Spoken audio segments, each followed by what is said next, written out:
안녕하세요. 동행쌤입니다. 오늘은 외도와 직면한 부부의 우울과 분노에 대해 다뤄보는데요. 먼저 영상 보시기 전 구독과 좋아요 부탁드립니다. 고맙습니다. 외도 직면 후 부부를 감싸는 감정은 다양합니다. 예를 들어 분노, 우울, 불안, 의심, 공포, 무력 등등 다양하죠. 이 중 오늘 주제가 우울과 분노인데요. 제가 이 주제를 선택한 이유는 우울과 분노가 전혀 다른 것이 아니라 동전의 양면과 같기 때문이죠.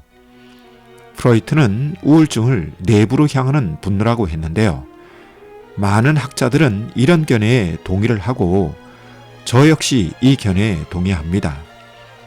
우울한 사람들을 만나보면 마음이 울적한 것이 아니라 마음에 분노가 가득 찬 경우가 많습니다.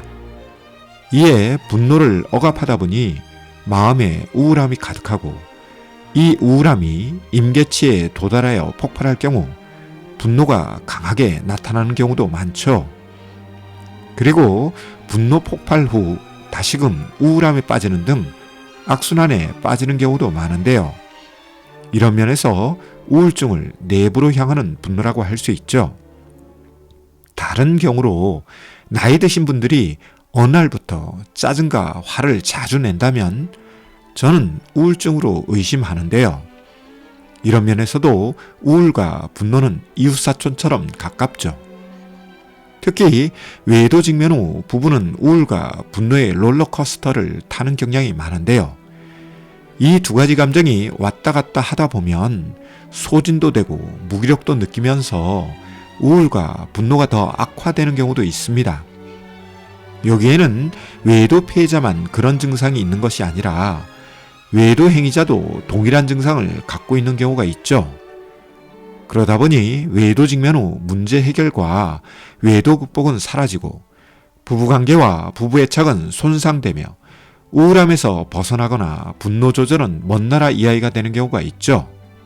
특히 외도 직면 후 고립과 소외를 선택하는 분들에게 우울함과 우울감은 우울증으로 발전할 수 있는데요. 이런 것이 갑자기 발생하면 금방 인지를 하지만 가랑비에 옷 젖듯이 천천히 일어날 경우 당사자는 자신의 상태와 증상을 제대로 인지하지 못하고 아주 힘들어진 상황에서 정신건강과나 상담센터를 찾았다가 자신의 상태와 증상을 인지하는 경우가 많죠. 이런 과정 속에서 우울증에 푹 빠져 있고 분노 조절 실패에 대한 학습 효과가 누적되면서 자신감이나 자기 효능감은 사라지고 자존감까지 바닥이다 보면 상담 치료를 받으면서도 회복에 대한 자신감 부족으로 인하여 더 어려움을 겪기도 합니다. 따라서 외도와 직면한 부부는 우울과 분노를 가볍게 여길 것이 아니라 진지하고 지혜롭게 탐색하고 치료해야 하는데요. 우울한 사람들의 경우 자신의 상태를 은폐하거나 자신의 증상에 대해 개방하지 않으려는 태도 때문에 심리적 병을 더 키우는 경우가 흔하죠. 외도는 여러 방면에서 부정적 효과를 보이는 현상입니다. 예를 들어 부부의 애착 손상에 외도가 기여하는 부분이 있고 한번 손상된 애착은 쉽게 회복되지 않는 경우가 많죠. 그러다 보니 많은 부부들이 외도와 직면 후 부부관계는 회복되지 않을 것이라고 생각하며 속단하거나 확증 편향 속에서 단념도 포기도 기대도 아닌 상태에서 어정쩡한 태도를 취하는데요. 여기에 치료에 대한 열망과 동기부여가 없다 보니 시간만 허비하며 고통을 키워나가기도 합니다. 이런 대처와 반응은 지혜롭고 현명하지 못한 모습이죠.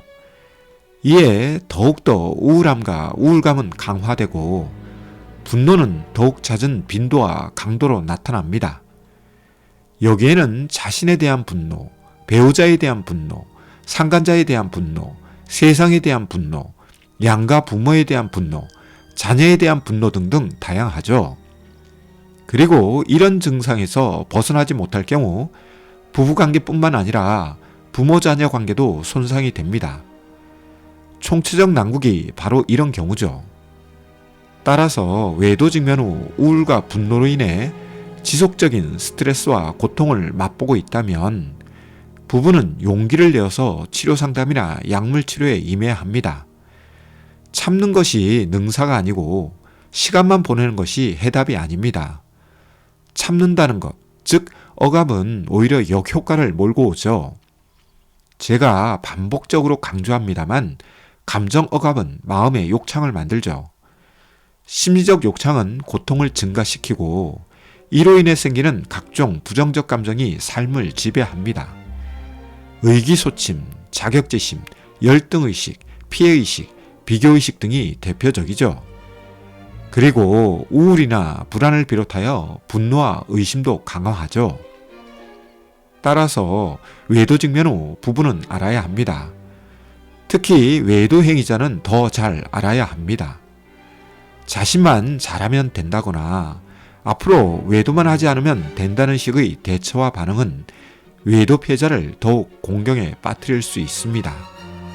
아울러 외도 재발에 대한 치료를 간과할 경우 외도 행위자의 각오와 의지는 희망사항이나 희망 고문에 그칠 수 있죠. 따라서 외도 직면 후 부부는 다투고 싸우는 것에 몰입할 것이 아니라 근본적이고 본질적인 치료와 치유 과정을 찾아야 합니다.